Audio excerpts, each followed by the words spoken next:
Okay, this is one of the wonderful machines that Singer made. This is the 500A, or the Slant-O-Matic Rocketeer as it's been dubbed, because it has the space-age shape as you look at it from the front. This is a very, very nice, reliable, heavy-duty domestic machine. It is all metal. There are no plastic gears, and it is gear-driven. There's no belt. This is a sister to the Singer 401A. This machine has all the same built-in stitches, which is approximately 30, and it also uses the Singer top hat cams. Now let me point out that there are a total of 22 cams available for this machine, but all designs except 5 of the cam patterns are already built into the machine's internal cam stack. So those 5 cams are included with the machine as they were from the factory. There's 1 in it, and there's 4 in the box, and it does have the original accessory box in excellent condition, and it is full of goodies. Unfortunately, the original screwdrivers were not included, but I have included a couple screwdrivers in place of that. But everything else is there, including the original manual. I have to get back here behind. Where is it? The original manual, kind of covered up there. This is the pouch for the foot pedal, and even inside was an original receipt where they went as an afterthought and bought the carrying case for $20 brand new, because it does include the carrying case. The accessory box does store up inside the lid, so when you're all finished with your 500, you can put your accessory box up inside the lid and it all stores together. The accessory box, of course, is a double layer. The top layer includes the straight stitch foot, straight stitch plate, and it has a bonus gathering foot. Normally the gathering foot was not included, but it is in this box. Button sewing foot, bobbins, fabric guide, and on the bottom layer you have your cams, your hammer foot, your zipper foot, your binder and your ruffler, and your lint brush and your screwdrivers. Carrying case is in good condition. It does have a crack on one end by the latch.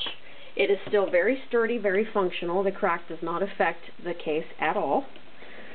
The machine cosmetically is wonderful. Wonderful, wonderful, wonderful. Very, very, very shiny. Lots of shine left on the paint, as you can see the reflection of the light.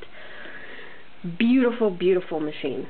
It does have some very light paint wear right here along the back edge, and it also has, which is very rare, the third, and these are included in case you want to use them. They're little felts for your spool pins. I put them over here and I'm including them. The third spool pin. This spool pin is used if you want to sew with the top cover closed. There's a little hole. You have a spool pin to sew with your top cover closed, and if you don't want to use it, it stores right there in that little hole. Very, very beautiful machine.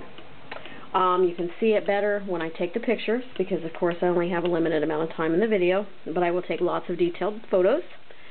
Very clean case. Of course it uses the Class 66 drop-in bobbin. It uses the slant needle accessories, and it uses the 2 front dials in different letter combinations, front dial and back dial, in different letter combinations to make your patterns. Very neat machine, and if you're going to own a Singer, this or the 401A, in my opinion, are the best ones to own. Let's see it do a little work. I'm going to start with a straight stitch. It's just serviced, ready to go. Because of the carrying case and the fragile nature of the carrying case, shipping is slightly higher than we normally charge, because this machine is going to take some extra care and packing to make it to you safely. As you can hear, very smooth, very, very quiet running. Switch over to a zigzag.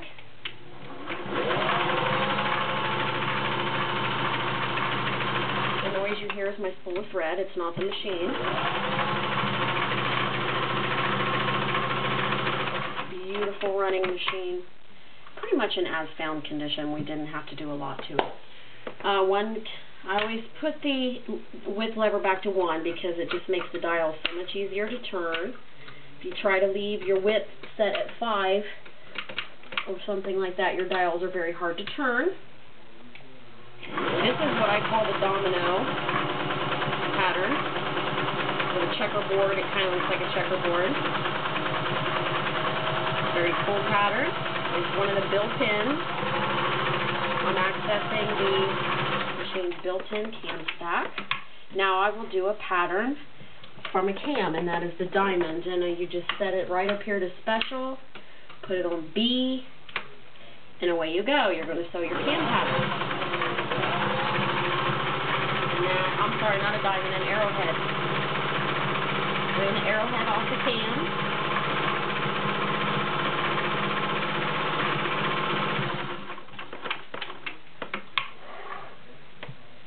Beautiful stitches. There's the internal built-in pattern. There's the cam pattern. You zigzag, straight. Very nice balanced stitch. I'm going to go back to straight stitch, and I'm going to do some heavy-duty fabrics for you. AK3 is straight. 6 layers of denim. I'm using a size 16 needle. And this is also twin needle capable, of course. And one nice thing about this machine is you don't have to buy a special needle to do the twin needle design. You put 2 needles in side by side. Very, very cool thing. You don't have to buy a special needle. Very nice stitch on 6 layers of denim. This is 8 layers of cotton.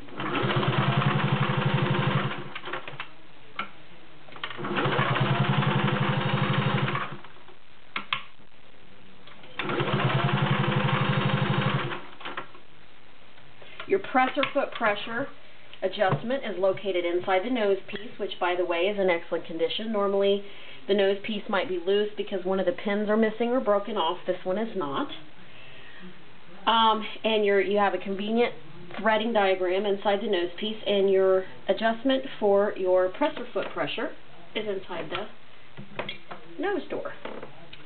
This is 6 layers of a heavier upholstery cotton. You can hear a little difference in the way the needle's piercing because it is a heavier fabric. This is not an industrial machine by any means, and I refuse to list my machines as industrial strength. They're not. These machines are heavier duty than today's machines. They are all metal, and they are more reliable, and they'll last for a long, long time. And maybe you're here because you bought one of those plastic machines from Walmart or Joann's or somewhere, and you've decided that it's just not worth the money and you want to go with an older all-metal machine. This is a wonderful, wonderful machine for that. Now, this is 4 layers of garment leather.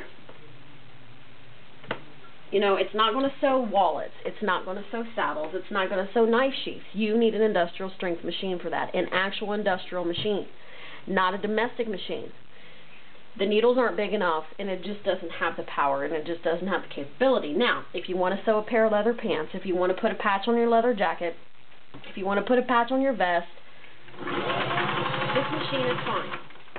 As you can see, it flies right through 4 layers of garment leather.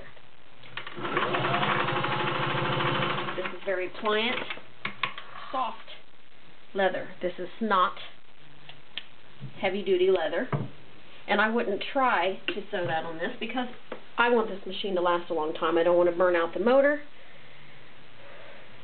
I want this machine to be mine forever if I buy it.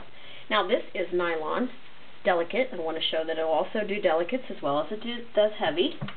We're going to take back down the presser foot pressure. We're going to back off on the tension a little bit so it doesn't pucker.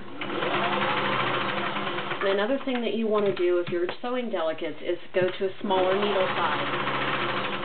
A 9 or an 11 is ideal if you're going to do delicate fabrics like chiffon, satin, or nylons. But as you can see, the 16 didn't do bad on this. Very, very nice on delicate, just as nice as it was on the heavy. And that, folks, is the Singer Slant-O-Matic 500A in beautiful, beautiful condition.